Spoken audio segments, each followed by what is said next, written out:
Hər vaxtınız xeyir, hörmətli müəllimlər, hər vaxtınız xeyir, hörmətli abituriyentlər. Telegram kanalında yerləşdirdiyim bioloji testlərin izahını və cavablarını verməkdə davam edirəm. Biz test 8'e keçdik. 7'ye məncə. 7'ye keçdik məncə. 7'ye. Yəni bu testdə nə var? Bu testdə deməli şəkil verilib və bu şəkilə baxan o sizi görür ki, bu anafaza 1'dir. Anafaza 1'dir. Nədən? Çünki qütbələr cüt xromatli xromosomlar çəkilir. Mitozda belə bir şey olmur.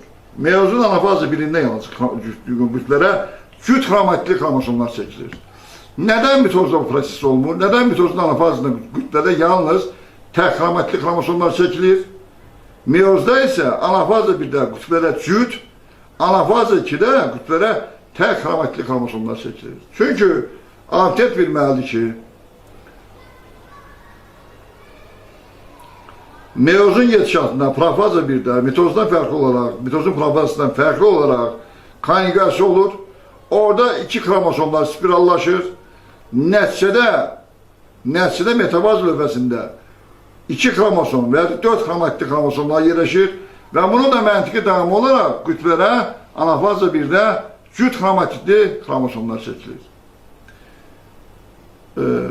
Profaza 2'də konjugasiya getmədiyinə görə ikinci bölünmə zamanı. Profaza 2'də konjugasiya getmədiyinə görə artıq anafaza 2'də qütbələrə tək xromatli xromosomlar çəkilir. Deməli bizə desələr ki, hüceyrənin bölünməsi zamanı qütbələrə cüt xromatli xromosomlar çəkilib. Biz deyirik, onda sonradan tək xromatli xromosomlar da çəkilib və o prosesin adı meyozdur. Bizə desələr ki, hüceyrə bölünən zaman qütbələrə yalnız tək xromatli xromosomlar çəkilib.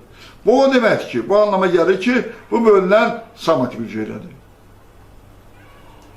Bunları biz nəzərə almalıyıq. Bunu nəzərə aldıq ki, bu anafaza 1'dir. Yəni meyozla bağlı olan prosesdir. Göstərilən fazaya rast gəlinir. Oxuyuruq. Hidrada ixtisaslaşmış hüceyrə növlərinin sayı artan zaman.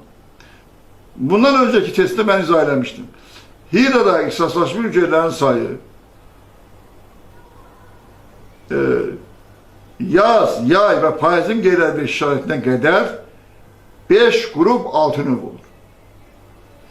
Yəni xarici qatdan 4 qrup 4 növ, dalayıcı, sinir, aralıq və dərəcəli hüceyrələri, daxili qatdan 1 qrup həzm, 2 növ həzm hüceyrələri və vəzi hüceyrələr, cəmi edir deməli 5 qrup 6 növ. Bu belə varsa, deməli mühit şəraiti əlverişlidir.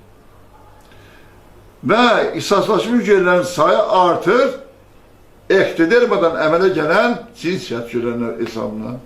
Ya 2 növ artır, hermafrodit olanda, ya da 1 növ artır, ayrı cinsiyyətli olanda.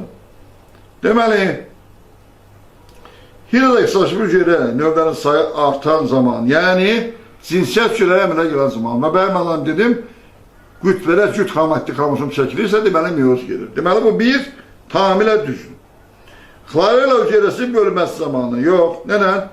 Xlorellada cinsiyyət qamət əmələ gəlmir. Ondan meyoz olmur və onun yalnız somatik hüceyrəsi bölünür, mitoz yolundan bölünür və onda yalnız qütbələrə tək xromatli xromosomlar çəkilir.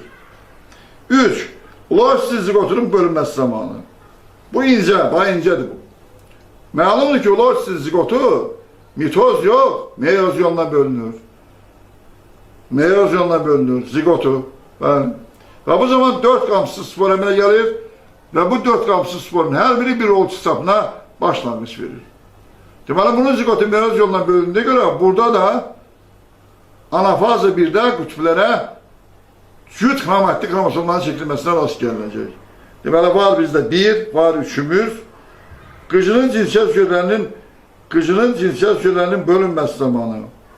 Qıcının cinsiyyət hüceyrələri,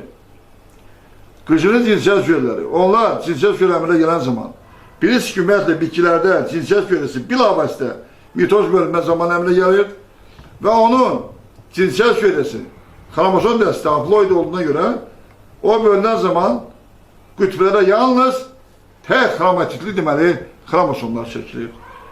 Yəni bunu götürə bilmərik. Deməli, testin cavabı oldu 1, 1, 3. Cavab 1, 3.